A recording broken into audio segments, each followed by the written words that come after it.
പറയുകയാണ്. സഹാബാക്കൾ എല്ലാവരും ഒരുമിച്ച് കൂടിയിരുന്ന സദസ്സിൽ ഒരു വ്യക്തിത്വം എഴുന്നേറ്റ് നിൽക്കുകയാണ്. ആ വ്യക്തി ആരാണെന്നറിയുമോ? ഉക്കാശ എന്ന സഹാബിയാണ്. ആ സഹാബി എഴുന്നേറ്റ് നിന്നുകൊണ്ട് പ്രവാചകനോട് പറയുകയാണ്, അല്ലയോ പ്രവാചകരെ, അങ്ങയോട് എനിക്കൊരു പ്രതികാര നടപടി ചെയ്യാനുണ്ട്. സഹാബത്തെല്ലാം ഞെട്ടിത്തിരിയാണ്.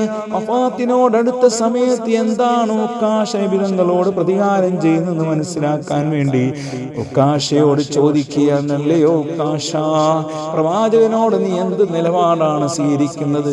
എന്ത് പ്രതികാരമാണ് ചെയ്യുന്നത്? എന്തിനാണ് പ്രതികാരം ചെയ്യുന്നത്? നബി തങ്ങൾക്ക് പുറത്തു കൊടുത്തുകൂടെ ഉക്കാശ എന്ന് പറഞ്ഞപ്പോൾ ഉക്കാശ പറഞ്ഞു, എനിക്കൊരിക്കലും പൊറുക്കാൻ സാധിക്കുകയില്ല.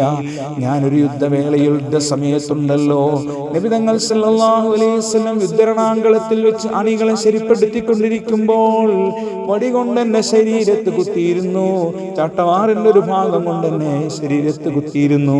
എനിക്കതുപോലെ നബിതങ്ങളെയും ആ നിലയിൽ നബിതങ്ങളെയും പ്രതികാരം ചെയ്യണമെന്ന് പറഞ്ഞപ്പോൾ ലോകൈക ഗുരു മുഹമ്മദ് മുസ്തഫ സല്ലല്ലാഹു അലൈഹി വസല്ലം ഉക്കാശയോട് പറയുകയാണെന്നാൽ ഉക്കാശ, നീ എന്നോട് പ്രതികാര നടപടി എടുത്തുകൊള്ളുക.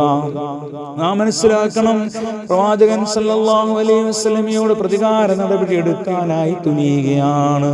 ആകാശഭൂമി മുഴുവനും കരയുകയാണ്. ലോകത്തുള്ള ജീവജാലങ്ങൾ മുഴുവനും നബിതങ്ങളോടുള്ള പ്രതികാര നടപടിയിൽ വേദനിക്കുകയാണ്. എല്ലാവരും ഇങ്ങനെ നോക്കി നിൽക്കേണ്ട താമസം നബിതങ്ങൾ സല്ലല്ലാഹു അലൈഹി വസല്ലം ആ ചാട്ടവാർ എടുത്തു കൊടുക്കുകയാണ്, വടിയെടുത്ത് കൊടുക്കുകയാണ്. ഉക്കാശ അതെടുത്തുകൊണ്ട് പറയുകയാണ്, ഈ നിലയിലല്ല അങ്ങ് എന്നെ കുത്തിയത്. അങ്ങ് എന്നെ കുത്തിയത് ഈ അവസ്ഥയിലല്ല. ശരീരത്തിൽ എൻ്റെ വസ്ത്രമില്ലായിരുന്നു, ആ അവസ്ഥയിലാണ് എൻ്റെ ശരീരത്തിൽ അങ്ങ് കുത്തിയതെന്ന് പറഞ്ഞപ്പോൾ പ്രവാചകൻ സല്ലല്ലാഹു അലൈഹി വസല്ലം ഒരിക്കലും ഉക്കാശയെ കുത്തിയതല്ല. അണികളെ ശരിയാക്കുന്നതിന് വേണ്ടി, അണികളെ നേരെയാക്കുന്നതിന് വേണ്ടി നബി തങ്ങൾ സല്ലല്ലാഹു അലൈഹി വസല്ലം ഓരോ അണികളെയും ശരിപ്പെടുത്തിക്കൊണ്ടിരുന്നപ്പോൾ യാദൃച്ഛികമായി ആ കയ്യിലിരുന്ന വടിയെന്ന് ഉക്കാശയുടെ മേൽ പതിഞ്ഞതാണ്.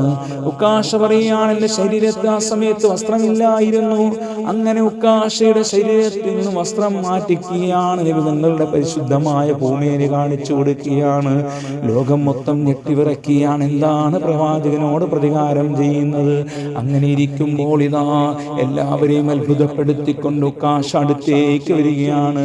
ആ പരിശുദ്ധമായ ഭൂമിയുടെ അടുത്തേക്ക് വന്നുകൊണ്ട് നബി തങ്ങളുടെ അടുത്തേക്ക് വന്നുകൊണ്ട് നബി തങ്ങളെ സ്പർശിച്ചുകൊണ്ട് ചുംബനം കൊടുക്കുകയാണ്. ആ പരിശുദ്ധമായ ഭൂമിയെ ചുംബിക്കുകയാണ്, തെരുതരെ ചുംബിക്കുകയാണ്. പ്രവാചകരെ, എന്താണെന്ന് പറയുന്നത്?